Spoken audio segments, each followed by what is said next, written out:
selamat malam teman-teman semuanya, seluruh warga negara Indonesia baik di Hong Kong dan Macau. Apa kabarnya? Mudah-mudahan teman-teman selalu dalam keadaan sehat selalu. Kita bertemu lagi di acara Ngopi Instan, Ngobrol Pintar, Interaktif dan Spontan KJRI Hong Kong bersama saya Ayu Satanintias, Konsul Muda Pensosbud KJRI Hong Kong. Selamat datang kembali teman-teman di episode Ngopi Instan malam hari ini. Malam hari ini kita akan membahas mengenai ketentuan barang bawaan penumpang ke Indonesia. Tidak bosan-bosannya saya ingatkan teman-teman yang sedang menyaksikan Ngopi Instan malam hari ini untuk pastikan sudah like dan follow akun Facebook KJRI Hong Kong. Kita juga ada di sosial media lain, di Twitter, Instagram, dan juga YouTube. Pastikan teman-teman sudah mengikuti kita di akun-akun tersebut untuk mendapatkan informasi terkini yang berguna bagi WNI di Hong Kong dan Macau. Nah, di kesempatan Ngopi Instan ini, sama seperti sebelumnya, kita juga mengundang teman-teman untuk dapat menyampaikan pertanyaan terkait tema kita pada malam hari ini ke nomor WA 94001506. Sekali lagi di 94001506, jangan lupa sertakan nama beserta pertanyaannya. Nanti akan ada 2 orang penanya yang beruntung yang akan mendapatkan hadiah sebesar 500 Hong Kong dolar persembahan dari Bank BNI. Di episode sebelumnya, sudah ada 2 penanya yang beruntung. Yang pertama Ibu Nur Lailiah, kemudian yang kedua Ibu Eni Astuti Mustofia. Selamat Bu Nur dan Ibu Eni mendapatkan hadiah tabungan sebesar 500 Hong Kong dolar persembahan dari Bank BNI. Nah, pada malam hari ini kita membahas mengenai ketentuan barang bawaan penumpang ke Indonesia. Tentunya saya tidak sendiri, malam ini saya ditemani dengan Bapak Buhari Sirait, Konsul Bea Cukai KJRI Hong Kong. Selamat malam Pak Buhari. Selamat malam Mbak, selamat malam rekan-rekan semua. Baik, apa kabar Pak? Baik. Sehat Alhamdulillah Pak. Oke baik, malam ini kita membahas mengenai barang bawaan penumpang ya Pak ya. Kalau kita sebagai WNI yang tinggal di Hong Kong gitu ya Pak ya, tentunya ketika perlu kembali ke Indonesia dalam rangka baik dalam rangka cuti ataupun teman-teman PMI yang sudah selesai menyelesaikan pekerjaannya di Hong Kong dan ingin kembali ke Indonesia, seringkali perlu membawa barang-barang bawaan, disebut sebagai barang penumpang gitu ya Pak. Nanti kita akan bahas terkait ketentuan tersebut, termasuk juga mengenai yang belakangan ini baru saja diterapkan adalah terkait pendaftaran IMEI juga ya Pak ya. Nah, sebelum kita bahas lebih lanjut nih, pertama mungkin bisa dijelaskan terlebih dahulu Pak, apa yang dimaksud dengan barang bawaan penumpang Pak? Oh ya, terima kasih Mbak Ayu. Barang penumpang atau disamakan juga passenger goods, itu merupakan terminologi di kepabeanan di bea cukai seluruh dunia gitu. Di Indonesia sudah beberapa kali mengalami perubahan dan terakhir pada tanggal 1 Januari tahun 2018 terhadap barang penumpang diberikan pembebasan $500 US dollar. Sebelumnya sebelum tahun 2018 itu diberikan hanya 250 US dollar per orang. Tapi sejak tahun 2018 itu berubah karena pemerintah ingin memberikan fasilitasi terhadap penumpang. Mengingat penumpang makin lama makin banyak kan yang menggunakan pesawat terbang. Iya. Kalau dibandingkan dengan negara-negara ASEAN sebenarnya Indonesia terlalu sangat royal lah saya kira, karena seperti Malaysia hanya memberikan 150 US dollar pembebasannya, Thailand 285 US dollar, jadi Indonesia 500. Jadi pemerintah ingin memberikan fasilitasi terhadap penumpang yang tiba dari luar negeri di Indonesia. Untuk jelasnya sebenarnya ada slide berikut ini. Ya, apa sih yang dimaksud dengan barang penumpang atau barang bawaan? Barang penumpang atau bawaan itu adalah barang keperluan pribadi atau personal use yang dibeli di luar negeri. Contohnya bisa sepatu, bisa makanan, bisa juga kamera gitu lah. Apabila harganya di bawah 500 US dollar, maka tidak dikenakan bea masuk dan pajak. Tapi ingat, barang keperluan pribadi. Karena ada barang bukan keperluan pribadi. Contohnya seperti spare part motor atau spare part mobil. Misalnya dia membeli dari luar negeri, dia harus membayar utuh.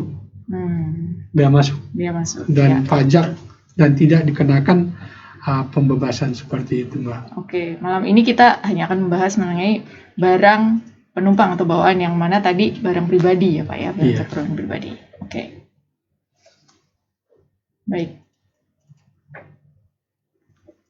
Ya, rekan-rekan sekalian juga di slide saya juga bisa dilihat. Tentunya sudah familiar lah. Iya, sudah familiar dengan dokumen ini. Ya. Kita sebut custom declaration. Di dokumen ini bisa diisi jenis-jenis barang yang dibawa ke Indonesia, dan ada peraturannya di situ, ada catatan yang perlu ditunjukkan apakah barang-barang tersebut perlu ditunjukkan ke bea cukai atau tidak. Jadi untuk pengisian ini namanya custom declaration ini, apabila satu keluarga cukup satu CD saja. Artinya salah satu orang bertanggung jawab. Satu kartu saja. Iya, satu dokumen saja. Namun pembebasan tetap diberikan terhadap setiap orang. Misalnya bapak, anak, ibu. Nanti pembebasannya 3 orang jadi 1.500. Masing-masing 500. Seperti itu. Oh, berarti pembebasan itu per orang ya Pak ya? Iya, per orang. Per orang 500, berarti satu keluarga misalnya 3 orang berarti 1.500 pembebasannya. Iya. Di samping pembebasan atas tadi barang-barang tersebut, ada barang-barang cukai juga. Seperti sigaret, cerutu, minuman mengandung etil alkohol, dan tembakau iris. Ini semua pemerintah juga memberikan pembebasan dengan jumlah masing-masing, seperti misalkan untuk sigaret 200 batang, kalau cerutu 25 batang, kalau minuman mengandung etil alkohol 1 liter, dan tembakau iris 100 gram. Apabila penumpang membawa melebihi daripada yang ditentukan ini, tidak akan diloloskan, artinya akan dimusnahkan. Akan ditahan ya. Ditahan, dimusnahkan. Ini ada ASP itu apa Pak? Itu awak sarana pengangkut. Ini seperti pramugari atau pilot yang setiap hari atau setiap saat bisa pulang pergi ke Indonesia. Tentunya dia pembebasannya diberikan, tapi dalam jumlah yang lebih kecil. Seperti itu. Baik. Ini juga perlu diingatkan kepada teman-teman yang akan pulang ke Indonesia. Saat penumpang mengisi custom declaration, tentunya bea cukai akan memeriksa. Teman-teman pasti sadar ketika mengisi custom declaration, apakah ada barang-barang yang harus ditunjukkan ke bea cukai, atau nilainya melebihi $500. Apabila tidak, sebenarnya maka dia bisa memilih jalur hijau. Tapi apabila ada, misalnya melebihi $500, dia harus memilih jalur merah untuk dilakukan pemeriksaan fisik. Dan juga apabila juga membawa barang seperti tumbuhan segala macam seperti itu, dia harus memilih jalur merah karena berkaitan dengan karantina. Jadi bea cukai bisa mengintervensi barang-barang teman-teman atau penumpang yang melalui jalur hijau untuk ditarik ke jalur merah dalam hal ada alasan, misalnya pakai manajemen risiko atau dengan adanya informasi seperti itu Mbak Ayu. Jadi tidak otomatis penumpang yang memilih jalur hijau akan langsung keluar seperti itu. Pada slide saya juga ini ada di sini yang tadi saya sampaikan barang pribadi. Barang pribadi itu kan ada pembahasan. Gimana kalau melebihi $500? Maka atas selisihnya saja akan dikenakan bea masuk dan pajak seperti itu. Jadi bea cukai akan menghitung dan menetapkan. Kemudian setelah dihitung dan ditetapkan, akan dikasih billing ke penumpang tersebut dan kemudian dibayar. Seperti itu baru keluar. Kalau selain barang pribadi yang tadi saya bilang itu kan ada spare part seperti itu, dia harus bayar semua. Bea masuk sama tarif pajak yang berlaku umum, dan dokumennya juga beda. Dia akan mengisi dokumen PIBK, ada dokumen pemberitahuan impor barang khusus itu namanya. Setelah itu dicatat bea cukai, kemudian dibayar, habis itu keluar. Seperti itu prosedurnya. Cuma dia tidak mendapat pembebasan. Kalau untuk barang pribadi berarti misalkan membawa senilai $700 dolar, berarti Iya. yang terkena adalah dikurangi 500, 200 Iya, benar. dolar. Iya, Baik. 200. Iya. Ini Nah, mungkin buat Oke, ya. Mas. Ini yang baru saja diterapkan mulai 18 April kemarin ya Pak ya, mengenai pendaftaran IMEI. Baik. Iya, terkait dengan pendaftaran IMEI sebenarnya sudah lama ini, 2 tahun yang lalu sudah didengungkan. Mungkin pemerintah perlu persiapan sehingga mulai dilaksanakan pada tanggal 18 April tahun 2020. Namun demikian, kenapa baru heboh sekarang? Karena memang pada tanggal itu 18 itu baru masuk ke distributor, Baik. perusahaan importir, itu dulu biar yang dijajaki dulu. Baru mulai 15 September. Ya. Iya, untuk dikenakan untuk para penumpang. Iya. Di sini bisa dilihat apa yang dimaksud dengan IMEI itu ya. IMEI itu merupakan kepanjangan dari The International Mobile Equipment Identity. Iya. Jadi IMEI itu merupakan nomor identitas handphone. Jumlahnya ada 15 digit.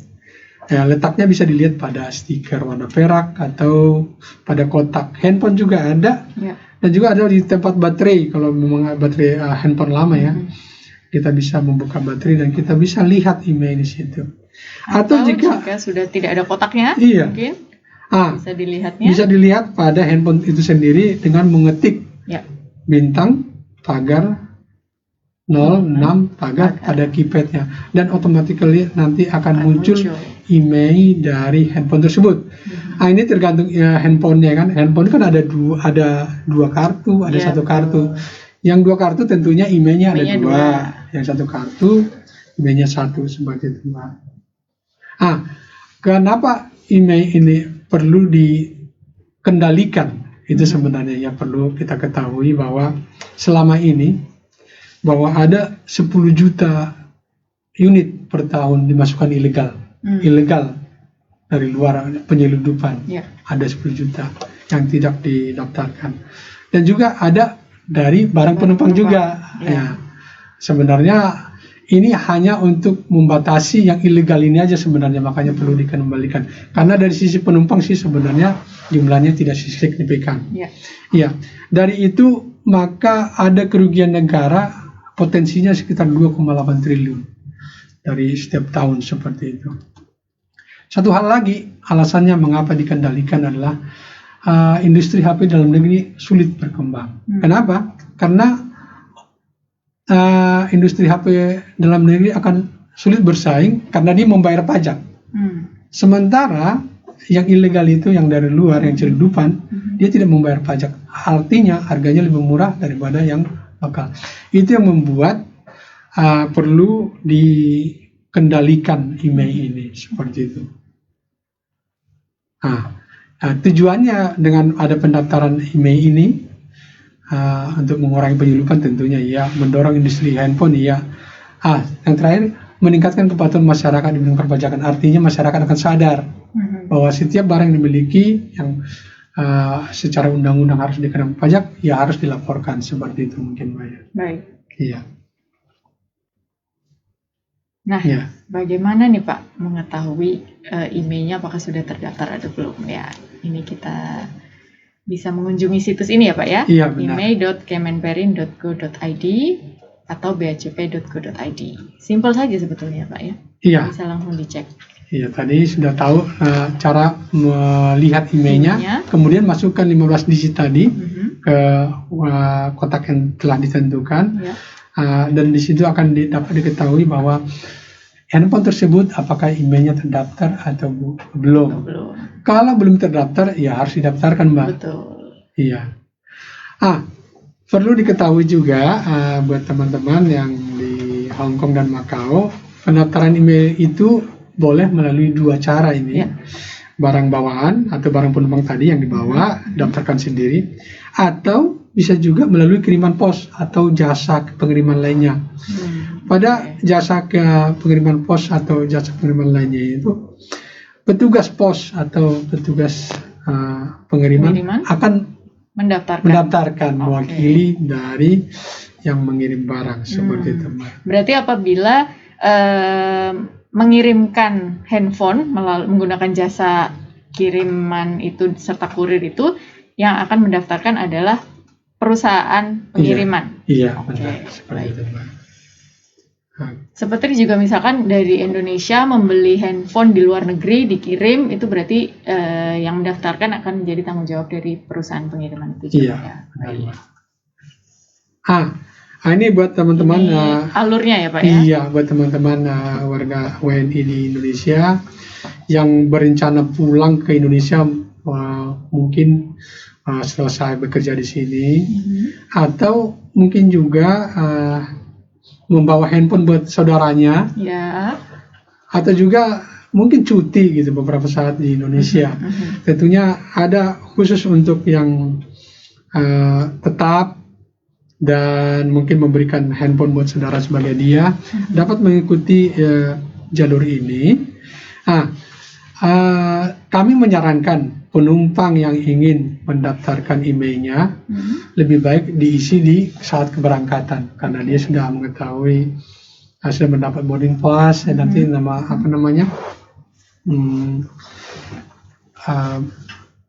kode pesawatnya sudah dia miliki. Diisi daftar email di websitenya beacukai.co.id atau download mobile Bea Cukai di App Store atau Google Play. Ya. Setelah diisi, ada nanti petunjuknya, dikirim, send, dan pada saat itu juga akan menerima QR code. Ya. QR code. Setelah sampai di Indonesia, setelah imigrasi ngambil barang kan itu sebenarnya. Ya. Habis itu ketemu dengan Bea Cukai. Ya. QR code-nya itu langsung diserahkan ke Bea Cukai. Tadi di jalur merah itu ada counternya, diserahkan oleh Bea Cukai, akan men-scan QR code yang kita miliki tadi, dan Bea Cukai akan meneliti harganya. Kalau memang bebas, langsung bisa keluar. Tapi kalau memang di atas $500, artinya dia harus membayar dulu terlebih dahulu. Ya. Maka setelah itu bisa keluar. Paling lambat sebenarnya 2 kali 24 jam handphonenya sudah bisa aktif untuk menggunakan kartu dari operator seluler Indonesia. Seperti itu, Mbak. Paling lambat. Iya. Di sini juga ini contoh daftar email yang telah mendaftar kemarin, ini bisa dilihat di sini. Ini dokumen yang diterima ya Pak ya, ketika handphone yang dibawa lebih dari $500 Iya. dan dikenakan pajak. Ini dokumen yang diterima ya Pak ya. Iya. Jadi ini di sebelah kiri ini ada 2 dokumen atas 2 barang yang berbeda. Kemudian yang paling kanan ini email yang diterima ya Pak ya. Iya, yang menyatakan bahwa emailnya telah terregistrasi. Seperti itu, Mbak. Jadi penumpang yang mendapatkan ini dapat membayar di counter Bea Cukai di situ, baik melalui credit card, bisa melalui debit card, dan bisa juga melalui cash di counter yang ada di Bea Cukai. Apabila di bandara ya Pak? Iya, di bandara. Apabila tidak ada dokumen ini, ya jangan dibayar, kan itu sebenarnya. Tadi sore saya menerima WhatsApp dari salah satu warga, namanya Bu Erni, bahwa katanya temannya ada dikenakan pajak biaya masuk dan pajak dengan harga handphonenya 2.300 Hong Kong dollar dan sekarang, yang tentunya itu masih di bawah $500 harusnya ya. Tentunya saya menanyakan bersangkutan, Bu Erni, ada nggak datanya biar bisa kita telusuri. Kalau tadi prosesnya seperti tadi ini, yang tadi di slide yang kami sampaikan ini, tentunya kalau yang bersangkutan harus membayar, akan ada dokumen ini. Iya, akan ada dokumen ini. Tapi kalau tidak ada dokumen ini, jangan dibayar. Betul. Iya, seperti itu. Tadi yang bersangkutan mengatakan harganya 2.700, artinya kalau dirupiahkan sekitar 5 juta gitulah misalkan ya, 5 juta. Padahal pembebasan itu kan kalau $500 sekitar 7 juta. Jadi harusnya mestinya nggak bayar. Terkena ya Pak ya. Iya. Ya seperti Jadi itu. teman-teman harus ini juga aware juga dokumen apa sih yang diperlukan untuk membayar, dan pastikan jumlah yang tertera itu memang benar sesuai dengan yang dibayarkan. Iya. Memang perlu saya sampaikan, di bandara itu kan banyak orang, bukan cuma bea cukai, ada instansi lain, ada macam-macam seperti itu. Tapi harapan saya buat para penumpang yang akan balik ke Indonesia dalam hal mendaftarkan emailnya, pergilah ke counter bea cukai. Saya kira nanti di situ akan dilayani dengan baik. Betul. Iya. Dan bisa mendapat penjelasan lebih jelas juga. Iya, lebih jelas lagi seperti itu. Oke, baik. Nah, untuk supaya lebih jelasnya nih Pak, untuk teman-teman bagaimana mengisi dan mendaftar email ini, kita ada video tutorial ya Pak yang bisa teman-teman saksikan untuk supaya lebih mendapat gambaran lebih jelas lagi. Kita coba putar ya. Berikut ini adalah tutorial cara mendaftar email hand carry. Untuk tahu email Anda, pertama hubungi bintang pagar 06 pagar pada perangkat yang Anda punya. Kemudian, cek apakah email sudah terdaftar di website email.kemenperin.go.id. Jika belum terdaftar, maka silahkan mendaftar melalui www.beacukai.go.id/register/email. Selanjutnya, silahkan lengkapi formulir yang tersedia. Pertama, masukkan data detail penerbangan Anda ke Indonesia.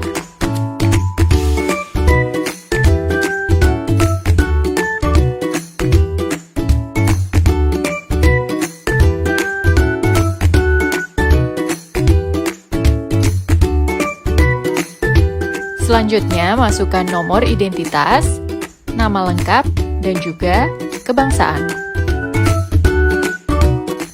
Lalu lengkapi dengan memasukkan NPWP beserta alamat email Anda.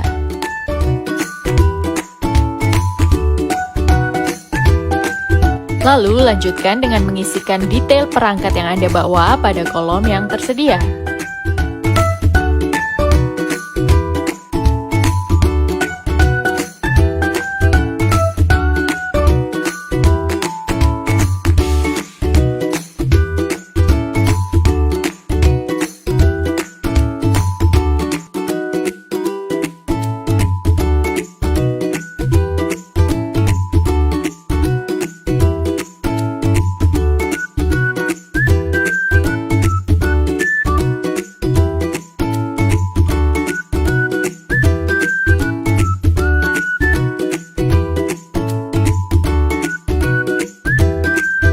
Konfirmasikan data yang telah Anda masukkan dengan mengisikan kode di bagian bawah, kemudian klik Send.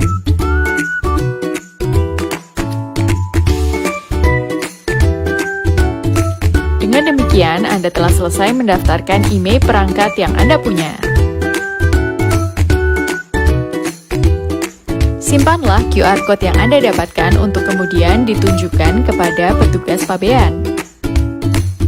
Selain lewat website, Anda juga dapat melakukan pendaftaran email melalui aplikasi mobile Bea Cukai di perangkat Android Anda.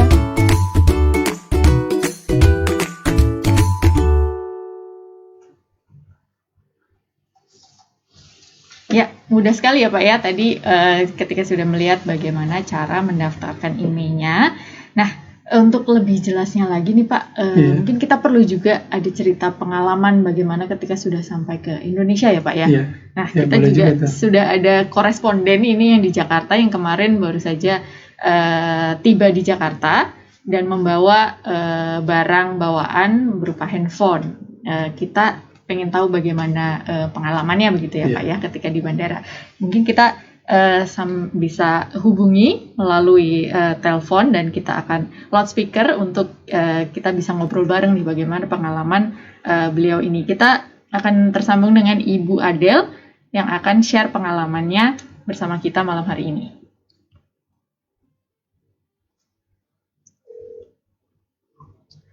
Halo. Ya. Halo, selamat malam Bu Adel.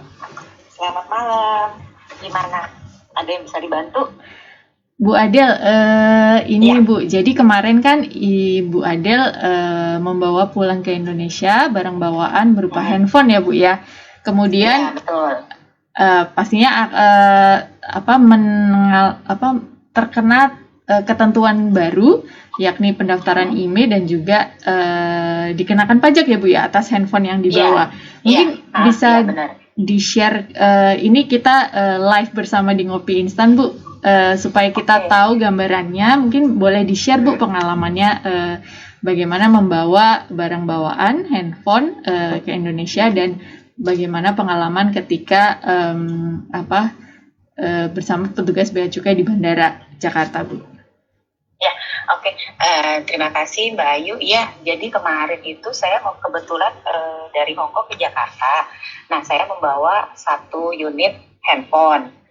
Nah, handphone tersebut saya baca-baca kan, ternyata memang harus ada pendaftaran IMEI ketika mau digunakan di Indonesia. Nah, saya sudah pagi sebelum saya berangkat, saya sudah mendaftar secara online di form online di websitenya Bea Cukai untuk pendaftaran IMEI. Nah, di dalam formulir pendaftaran itu ada nama, nomor paspor, kemudian nomor maskapai atau maskapai penerbangan yang kita gunakan, ada NPWP, kemudian ada jenis handphone, mereknya apa, kemudian berapa RAM-nya, kemudian harganya berapa. Nah, itu kita submit, kita isi secara online, kemudian setelah kita submit, kita akan dapat barcode nih Mbak Ayu. Ya. Kita dapat barcode, itu dikirim via email. Nah, itu kita bisa di screenshot gitu. Nah, jadi dengan adanya barcode itu, jadi kita sudah mendaftarkan dulu lah ibaratnya gitu kan. Nah, setelah saya berangkat ke Jakarta, setelah landing, jadi saya masuk ke setelah ngambil barang nih, kalau setelah ngambil bagasi gitu kan ada jalur, kita keluar kan lewatin bea cukai dulu nih, ada jalur hijau, jalur merah. Betul. Nah, kita ambil yang jalur merah. Nah, nanti di sana kita kan ada petugasnya, kita bisa tanyakan juga di mana kita mau mendaftarkan IMEI. Tapi sebenarnya di ruangan setelah jalur merah itu ada ruangan yang diisi oleh petugas bea cukai dan emang ada tulisannya sih pendaftaran IMEI atau sudah gede gitu. Jadi kita gampang lah menemukan ruangan itu. Nah, kemudian saya ke sana, ada 2 petugas waktu itu yang piket karena saya tiba di Jakartanya kan malam. Jadi ada 2 petugas. Ketika sudah dilayanin oleh petugas tersebut, petugas bea cukai, mereka menanyakan apakah sudah mendaftar. Saya bilang sudah mendaftar. Kemudian mereka minta barcode-nya. Jadi mereka hanya scan dari handphone kita, handphone yang tadi kita daftar ya dari email kita. Ya. Scan barcode, kemudian mereka lihat fisik handphone yang kita bawa. Nah, kemudian petugas tersebut langsung menghitung pajak yang harus kita bayar. Jadi mereka tunjukkan harga sekian, kemudian kan kita bebas membawa barang kan senilai $500. Jadi harga handphone tersebut dipindah dulu ke US dollar, kemudian dikurangin $500. Nah, selisihnya itu yang akan dikalikan untuk pajak, Mbak Ayu. Ya. Jadi kemarin saya bawa iPhone 11, itu saya kena pajak Rp800.000. Dari harga iPhone 11 di Hong Kong itu sekitar 5.000 Hong Kong dolar gitu deh. Ini handphone baru ya Bu ya? Handphone baru. Kebetulan saya beli handphone baru untuk saya gunakan di Indonesia. Nah, itu saya kena pajak Rp805.000 dan di sana bisa bayar cash, bisa bayar gesek juga. Jadi mereka ada mesin EDC. Jadi jangan kayak kadang-kadang saya khawatir nih karena saya nggak bawa uang sebanyak itu gitu kan untuk rupiahnya. Jadi bisa bayar via kartu. Jadi bisa debit, bisa kartu kredit juga.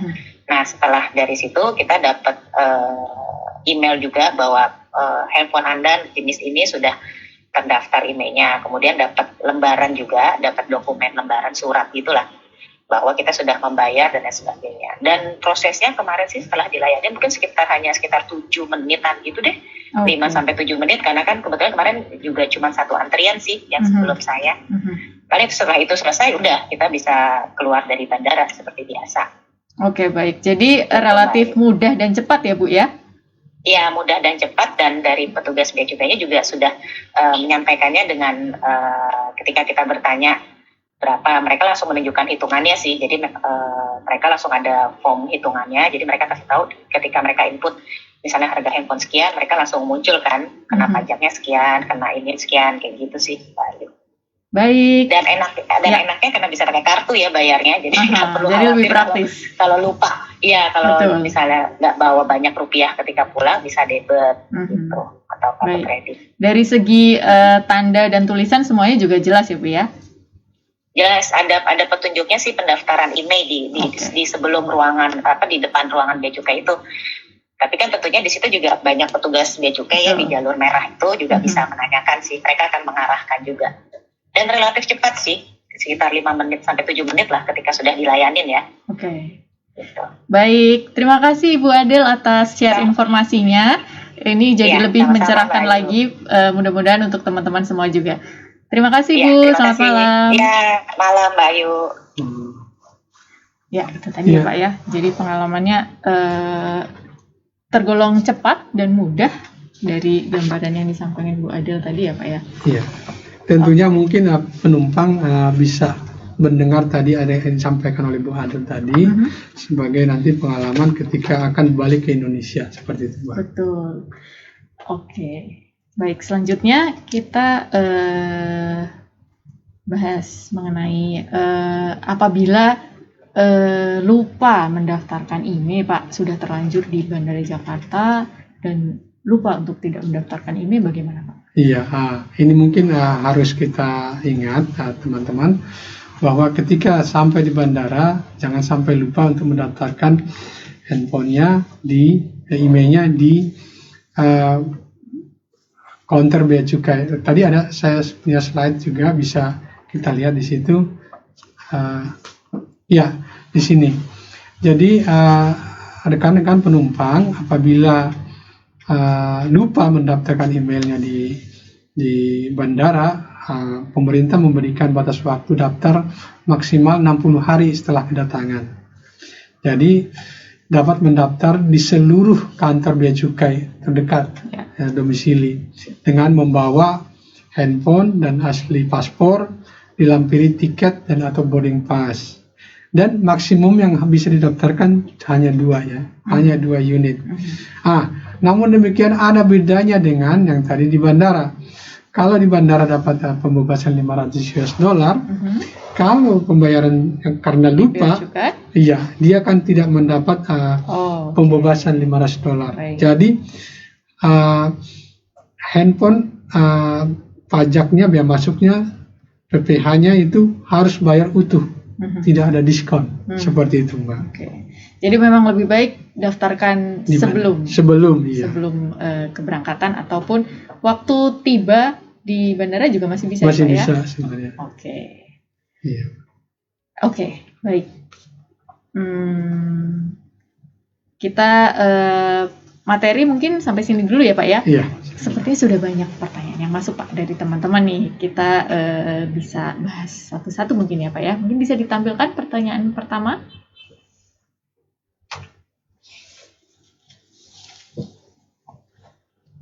Iya, yang itu ya. Nomor 1. Baik, selamat malam sahabat Ngopi Instan. Selamat malam. Pertama saya ucapkan terima kasih kepada Kak Jerry Ongkon selalu cepat memberikan informasi yang dibutuhkan sahabat PMI. Perkenalkan, nama saya Reni, selamat malam Bu Reni. Saya ingin bertanya mengenai barang bawaan PMI saat pulang kampung. Saya mempunyai kamera 1, HP Samsung, HP Sony, dan masih ada rencana mau membeli notebook. Bagaimana jika semua barang bawaan saya tidak didaftarkan ke bea cukai?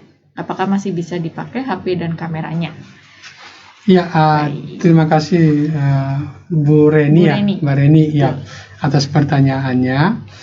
Tentunya kalau kita warga negara yang baik, ya daftarkan saja sebenarnya ya. Kalau memang tidak mau mendaftarkan, sebenarnya tadi bisa jadi sih bea cukai menemukan, bisa jadi. Bisa jadi bea cukai menemukan, tapi ya kalau tidak didaftarkan, maka HP-nya kemungkinan besar tidak dapat digunakan untuk kartu seluler Indonesia. Betul. Tapi mungkin WiFi masih bisa saja. Masih bisa digunakan. Iya. Karena HP itu harus terdaftar emailnya di Menteri Perindustrian, seperti tadi yang kita sampaikan di awal. Bagaimana dengan kamera, masih bisa dipakai? Masih bisa juga, karena itu tidak terkait dengan email dan tidak perlu pendaftaran karena emailnya maksudnya. Ya, Seperti itu saya kira. Sebagai informasi ke teman-teman yang perlu didaftarkan email ini adalah pertama handphone, komputer genggam, dan juga tablet ya Pak ya. Nah, kalau kamera dan laptop itu tidak perlu. Kemudian juga mungkin ada pertanyaan karena ini kan email kaitannya dengan jaringan seluler gitu ya Pak ya. Ini seperti alat yang juga menggunakan jaringan seluler seperti modem atau GPS itu apakah perlu didaftarkan? Berarti tidak ya Pak ya? Tidak. Kalau itu meskipun menggunakan jaringan seluler tapi untuk modem dan GPS itu tidak perlu didaftarkan emailnya. Jadi yang didaftarkan tadi handphone, komputer genggam, dan tablet. Ya, benar Mbak Ayu. Betul. Baik, kita ke pertanyaan selanjutnya.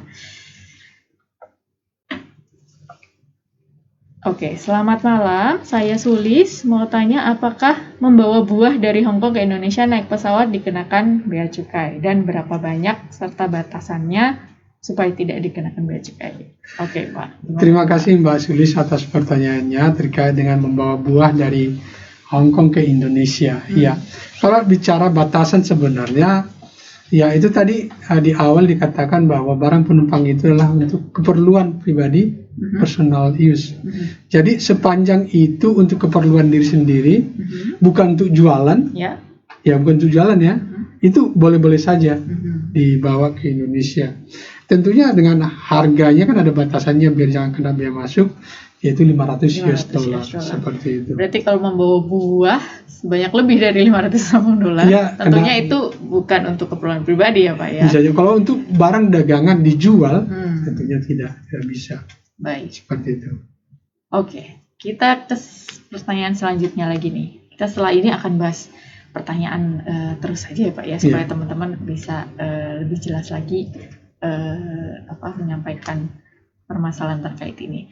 Halo, Assalamualaikum. Waalaikumsalam. Saya Siti Zulaikah di Happy Valley. Pertanyaan seputar bea cukai kali ini adalah, pertama, apakah resikonya bila kami tidak mendaftarkan IMEI HP kami dan barang apa sajakah yang bisa terkena bea cukai? Kedua, apakah ada pembebasan bea cukai bila HP atau barang bawaan kami totalnya di bawah $500?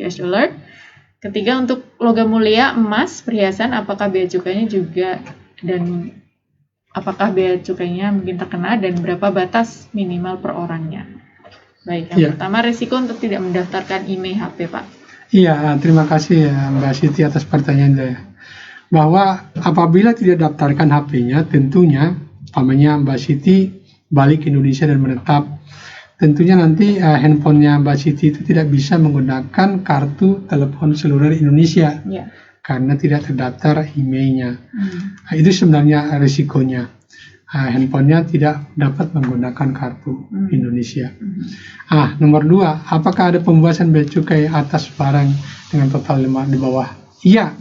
Kalau harganya di $500, handphonenya Mbak Siti, tentunya Mbak Siti tidak perlu membayar pajak, bea masuk dan pajak. Tapi tetap harus didaftarkan. Harus didaftarkan IMEI-nya.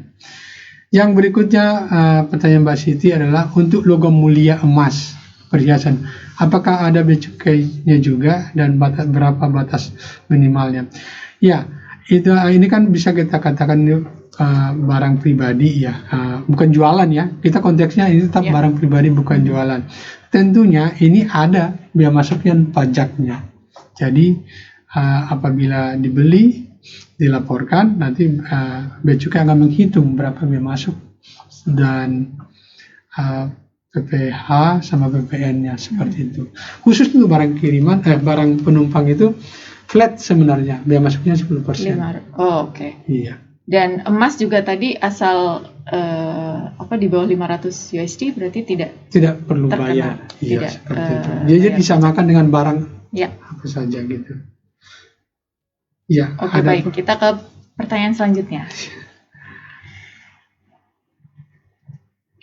Baik, selamat malam Bapak. Nama saya Yasini, mau berpartisipasi bertanya. Barang bawaan penumpang apa sajakah yang harus didaftarkan bea cukainya? Benarkah pelayanan pendaftaran IMEI HP di bandara hanya berlaku pada TKI yang sudah mempunyai hasil tes PCR di negara penempatan? Baik. Barang penumpang apa saja yang harus didaftarkan bea cukainya? Iya. Tentunya yang harganya di atas $500 ya Pak ya? Iya. Jadi sebenarnya ketika kita penumpang pulang dengan barang pribadi kita, pokoknya baju udah bekas atau udah kita pakai, jam tangan juga dari dulu kita pakai, terus kamera juga, sebenarnya barang-barang seperti ini tidak perlu daftarkan juga. Karena bisa jadi kameranya dibawa dari Indonesia, balik ke Hong Kong, dari Hong Kong bawa lagi ke Indonesia, tidak perlu sebenarnya. Yang perlu dilaporkan itulah misalnya barang-barang baru, dia belilah gitu. Ada ada invoice-nya. Tapi khusus handphone dia harus daftarkan handphone seperti itu. Jadi yang perlu daftarkan ini memang kadang-kadang kan ada barang-barang itu kan bisa jadi kita pakai seperti jam tangan, seperti emas, perhiasan. Tidak perlu kita daftarkan itu karena ya seperti itu. Kecuali memang itu baru. Ketika kita pulang ke Indonesia kita beli, ya kita harus daftarkan. Seperti itu ya. Terus kaitannya benarkah pelayanan IMEI HP di bandara hanya berlaku pada tidak, sebenarnya tidak ada kaitan dengan tes PCR. Jadi kalau tes PCR kaitan dengan pandemi COVID ya. Betul. Kalau IMEI mau ada COVID mau tidak tetap harus bayar, harus daftar. Betul. Seperti itu Mbak. Oke, baik, sudah dijawab. Kita ke pertanyaan selanjutnya. Oke, assalamualaikum. Waalaikumsalam. Tadi Ibu Nunung. Siapa ya? Bisa ditampilkan lagi mungkin? Ya. Ibu Nunung dari Lamtin. Pertanyaannya, apakah laptop juga terkena wajib pajak seperti HP? Karena laptop saya beli di sini, dan bagaimana mendaftarkannya? Kemudian bagaimana HP yang dibeli tahun 2018 apa juga wajib daftar IMEI? Nah, untuk laptop tadi sudah kita sampaikan ya Pak ya, laptop itu tidak perlu didaftarkan melalui mekanisme IMEI tadi. Tapi apakah terkena pajak Pak kalau laptop? Iya, kembali itu tadi pertanyaan saya sebenarnya sebagai barang penumpang itu personal use. Ya. Personal yang digunakan sebenarnya. Seperti kita kan punya laptop sendiri bukan baru, kita bawa-bawa kemana tentunya itu tidak perlu didaftarkan. Tadi pertanyaannya Mbak tadi bisa balik lagi? Iya. Bagaimana dengan HP yang dibeli tahun 2018? Ya. Tentunya sudah lama ya bekas ya, mungkin invoice-nya udah hilang. Tentunya untuk handphone yang sudah lama ini bisa dicari data pembanding ya. Data pembanding bisa melalui open source seperti second hand handphone. Nanti bisa dilihat berapa sih harga HP mereknya tertentu ya. Misalkan merek Samsung.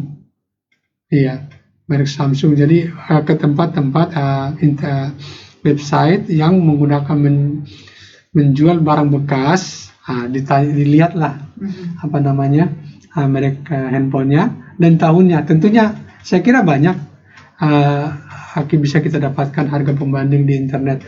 Nantinya diisi di dalam pendaftaran itu. Dan ketika itu udah diisi nanti dapat barcode, dikasih bea cukai saya kira sangat bijak dalam memahami terkait dengan barang bekas. Ya, baik. Untuk HP bekas atau second hand tadi, silakan dicari saja harga pembanding di internet untuk tipe handphone tertentu. Biasanya tuh akan muncul harga HP bekas dari handphone Anda, itu akan keluar harganya. Itu akan menjadi harga pembanding yang bisa digunakan untuk melaporkan tadi ya Pak ya. Iya. Tadi juga ditanyakan kalau HP-nya tahun 2018 ya. Tentunya kan di awal sudah kita sampaikan bisa dicek IMEI-nya. Ya. Apakah sudah terdaftar di Perindustrian atau di Bea Cukai, bisa dicek dulu. Jangan-jangan sudah terdaftar dulu. Barangnya dari Indonesia sudah terdaftar seperti itu. Itu untuk memastikan Bu ya. Seperti itu. Oke, baik. Berikutnya, pertanyaan berikutnya.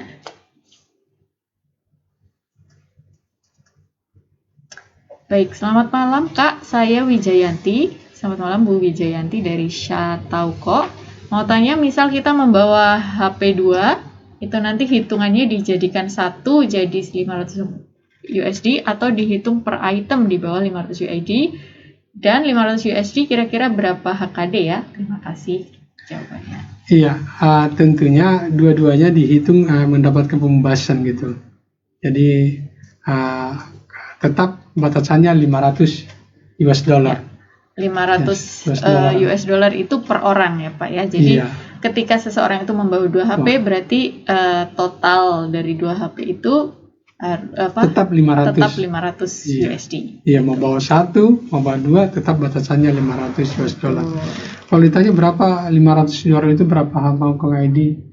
Ya sekitar 3.700 mungkin ya, 3.700 Hongkong dolar seperti itu mungkin. Persisnya bisa dihitung lebih lanjut. Ya. Baik, apakah masih ada pertanyaan lagi? Baik. Selamat malam Bapak dan Ibu, saya Sulistiawati dari Taiwo.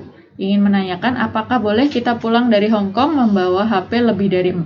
HP tersebut bukan baru tetapi sudah pernah dipakai dan harganya di bawah 2.500 Hong Kong dolar. Terima kasih atas jawabannya. Baik, lebih dari 4 Pak, dan harganya di bawah 2.500. Mungkin ini Bu Sulistiawati ini pengertiannya 500 Hong Kong dolar itu untuk per handphone ya, mungkin ya. Jadi 2.500, 500 kali 4 juga masih 2.000 sebetulnya. Baik, gimana nih Pak? Lebih dari 4. Tadi di slide sebelumnya kita sudah sampaikan bahwa pemerintah hanya memberikan pembebasan untuk 2 handphone saja. Kalau lebih tidak diperkenankan. Jadi yang 2 harus ditinggal dulu mungkin ya Pak ya? Iya, jangan dibawa ke Indonesia, ditinggal aja di sini mungkin ya. Oke, atau mungkin bisa dibawa untuk perjalanan yang berikutnya mungkin. Oke, baik. Kita ke pertanyaan selanjutnya. Baik, selamat malam Bapak Ibu, saya Judy di Aberdeen. Pertanyaannya pertama, untuk barang bawaan penumpang seperti ginseng Korea kemasan botol, apakah termasuk dalam barang mewah mengingat harganya yang lumayan mahal, dan apakah ada batasan jumlah saat membawanya sebagai barang bawaan penumpang? Dan kedua, bagaimana prosedur dan penerapan pajak atas HP yang berasal dari luar negeri yang belum sempat didaftarkan IMEI dalam waktu lebih dari 24 jam sejak landing, termasuk HP yang dibeli dari luar negeri tetapi telah lama berada di Indonesia? Baik, yang pertama ginseng Korea Pak, apakah mendapatkan terkena pajak? Atau ada pembatasan mungkin? Ya, terima kasih Yudi di Aberdeen ya. Tadi itu kembali ke definisi dari barang penumpang atau barang bawaan yaitu barang keperluan pribadi. Tentunya kalau ditanya apa ginseng dalam kemasan botol yang mahal. Dan ginseng ini sebenarnya dalam botol itu ada mahal banget, ada yang sedang-sedang seperti itu ya. Tapi kaitannya adalah tadi seperti saya sampaikan 500 US dollar. Sepanjang di bawah itu tidak perlu bayar, di atas itu harus bayar. Itu sebenarnya untuk batasannya. Atau barangnya tadi saya sampaikan bukan keperluan pribadi, itu tidak ada pembatasan, harus bayar semua. Seperti itu. Bisa dilihat tadi nomor 2 tadi pertanyaannya, bagaimana prosedur dan penerapan pajak atas HP yang telat? Tadi juga yang telat ya, jangan sampai telat lah, jangan sampai terlambat. Mestinya didaftarkan di bandara. Tentunya masih bisa didaftarkan di kantor-kantor bea cukai, daftarkan IMEI. Namun demikian tidak ada pembebasan nantinya. Jadi dia harus membayar sebesar berapa harga barang tersebut, biaya masuknya, pajaknya, dan PPh-nya. Jadi disarankan teman-teman penumpang mau pulang ke Indonesia, didaftarkanlah di kantor bea cukai di bandara pada saat kedatangan. Itu akan membantu dari sisi pembayaran, karena akan jelas lebih murah karena ada faktor pengurang. Seperti itu, Mbak. Baik. Selanjutnya masih ada lagi. Baik, selamat malam Pak Buhari dan Bu Ayu. Nama saya Nurlela. Pertanyaan saya, bagaimana dengan turis atau warga negara asing yang mau ke Indonesia, apakah harus daftar IMEI juga? Atau hanya berlaku untuk WNI saja? Mohon Iya. penjelasannya. Terima kasih Bu Nurlela atas pertanyaannya. Tentunya ini tidak ada kaitan dengan warga negara Indonesia atau warga negara asing ya. Tapi apabila handphonenya ingin menggunakan kartu seluler Indonesia, berarti wajib didaftarkan seperti itu. Jadi bisa jadi orang asing yang bekerja di Indonesia, tentunya dia harus mendaftarkan handphonenya dulu juga untuk dapat menggunakan teleponnya dengan menggunakan kartu seluler Indonesia. Bagaimana kalau turis yang berwisata, Pak? Jadi hanya tinggal sementara di Indonesia? Iya, khusus turis yang berwisata dapat menuju counter atau gerai operator telepon di bandara, dan dia akan mendapatkan nanti 90 hari free. Akses ya, 90 hari. Iya, seperti itu Mbak. Baik. Oke, kita masih ada pertanyaan lagi nih Pak. Kita bacakan lagi.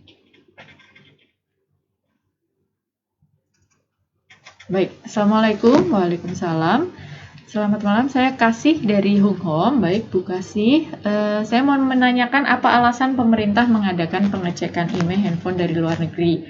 Apa keuntungan kita mengecek IMEI dan apa kerugian buat kita jika tidak cek? Oke, baik Pak. Ini pengecekan, selain pengecekan juga pendaftaran ya Pak ya. Kenapa harus dicek dan didaftarkan ya handphone dari luar negeri ini? Tadi di depan kita sudah jelaskan ya Pak ya, tapi mungkin supaya lebih jelas lagi bisa disampaikan lagi Pak.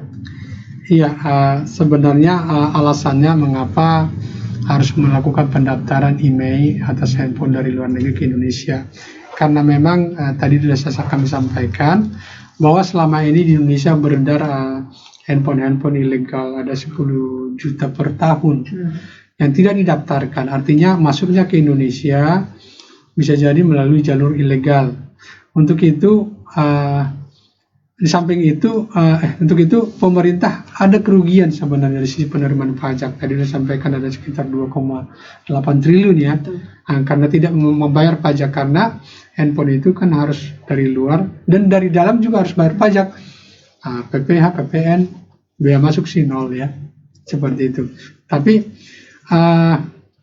itu menjadi alasan. Jadi kedua, yaitu industri handphone Indonesia nggak maju-maju karena kalah bersaing dengan handphone ilegal. Tadi saya sampaikan bahwa handphone ilegal nggak bayar pajak, sementara handphone industri dalam negeri harus bayar pajak, dia harus bayar PPN 10%. Tentunya dia akan sulit tumbuh sebenarnya. Itu menjadi alasan mengapa ya IMEI itu harus didaftarkan biar jelas itu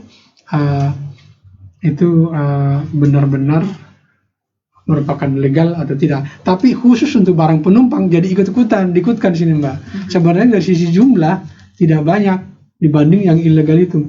Karena dampak itu jadinya barang penumpang ikut juga didaftarkan seperti itu Mbak. Itu menjadi alasan tadi. Ibu siapa tadi? Ibu Kasih. Ibu Kasih. Baik. Iya. Oke. Sebelum kita kembali ke pertanyaan dari teman-teman Pak, mungkin saya ada pertanyaan terlebih dulu Pak. Apabila ini tadi mungkin sempat disampaikan ada ketentuan khusus untuk ASP gitu ya Pak? Iya. Apakah ada juga ketentuan lain yang dikenakan terhadap profesi tertentu Pak? Dari WNI mungkin ada profesi tertentu yang dikecualikan untuk pajak terhadap barang bawaan penumpang misalkan, atau memang semua WNI sama? Iya, terima kasih pertanyaan Mbak Ayu. Tentunya ini tidak dikecualikan kepada siapapun. Jadi ini berlaku umum terhadap setiap penumpang. Dia harus dipersamakan, harus mendaftarkan, harus membayar. Dan kecuali batasannya di bawah $500 ya dia nggak perlu bayar. Jadi tidak ada pengecualian terhadap profesi apapun, semua sama.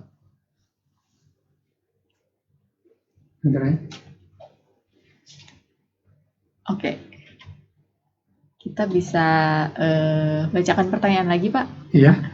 Dari teman-teman. Baik. Assalamualaikum warahmatullahi wabarakatuh. Waalaikumsalam warahmatullahi wabarakatuh. Selamat malam. Maaf mau tanya cara dapatin NPWP-nya gimana Pak? Kalau daftar online dari sini, apakah bisa? Mengenai NPWP. Iya, terima kasih Mbak. Ya, tapi Mbak ini belum ada namanya ya.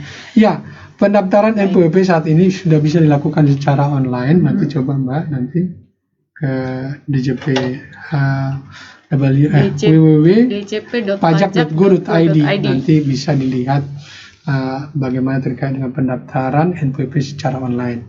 Ya, sudah bisa.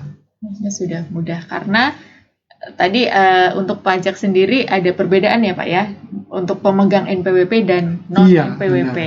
Itu diskonnya cukup besar. Yang mestinya bayar 10%, kalau dia tidak punya NPWP jadi 20%. Kan lumayan banyak itu. Mungkin supaya untuk lebih jelas lagi kita coba ada simulasi penghitungan mungkin ya Pak ya ketika membawa handphone kembali ke Indonesia lebih dari $500 seperti apa sih penghitungannya gitu ya Pak ya. Kita sudah siapkan contoh kasusnya nih. Sebetulnya bukan contoh kasus karena ini juga pengalaman dari Ibu Adel tadi yang kita sebagai narsum kita. Baik, ini Ibu Adelia ini punya NPWP, kemudian membawa handphonenya seharga 5.199 kembali ke Indonesia.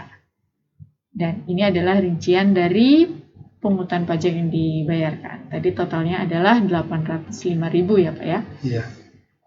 Baik, mungkin bisa dijelaskan lebih detail Pak? Iya, harga handphonenya ini kebetulan Ibu Adelia ini membawa handphone baru nih ya. Tadi iPhone 11 ya, dan baru. Harganya 5.199 Hong Kong dollar.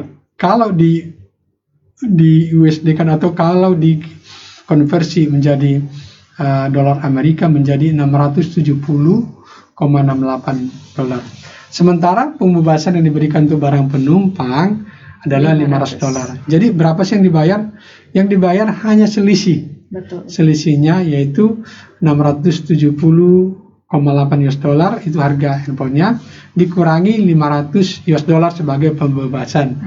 Jadinya yang harus bayar dia itu adalah untuk nilai 170,68 US dollar.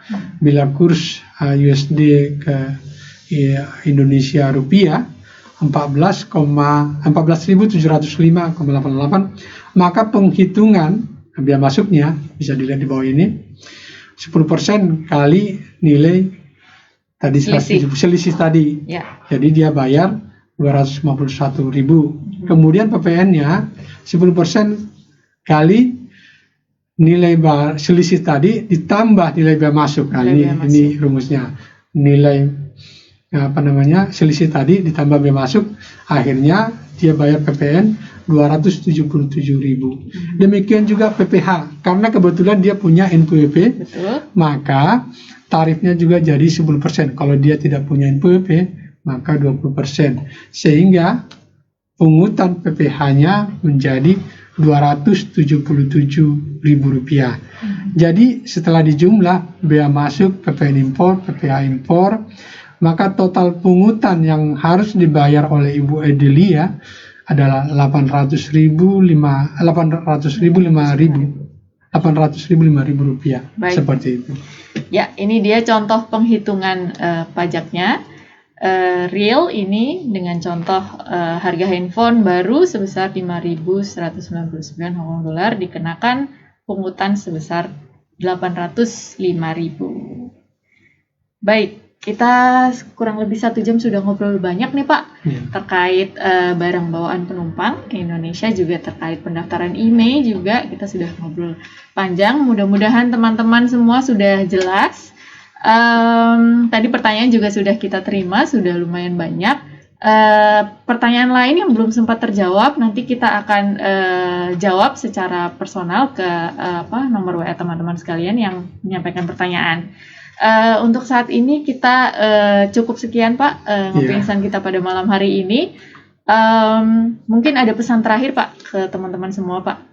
Ya, saya mengharapkan teman-teman warga di Hong Kong dan Macau ketika pulang ke Indonesia dan ingin menggunakan handphone di Indonesia sebenarnya, artinya menggunakan handphone dengan telepon seluler di Indonesia, saya mengharapkan mendaftarkan email di Hong Kong saja, karena tadi bisa melalui website, bisa melalui bea cukai mobile.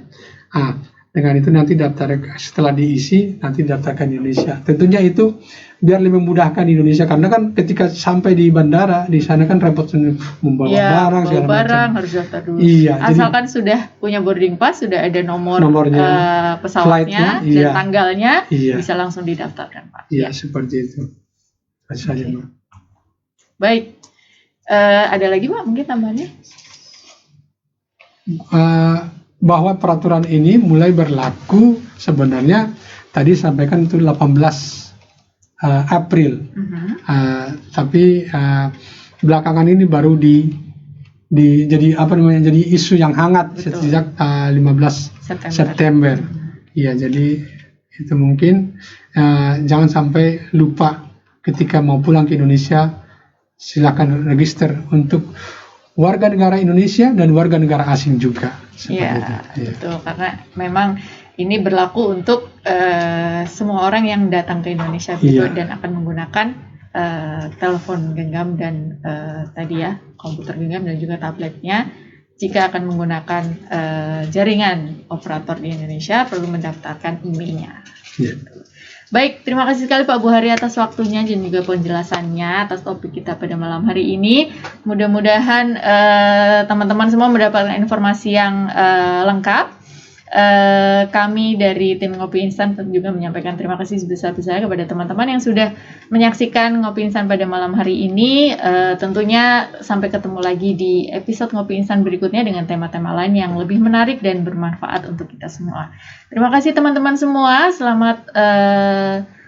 Sebelum itu saya ingatkan untuk episode Ngopi Instan selanjutnya kita akan hadir. Spesial ini kita hadir lagi di minggu ini, seminggu ini 2 kali Pak. Jadi nanti hari Minggu kita akan hadir kembali di jam yang sama, di jam 9 dan 10 akan membahas mengenai lapor diri. Gitu. Baik, pastikan teman-teman jangan kelewatan untuk menyimak mengenai pentingnya lapor diri serta manfaat yang dapat teman-teman terima dari lapor diri ini. Baik, terima kasih teman-teman semua. Sekali lagi selamat malam, selamat melanjutkan aktivitas.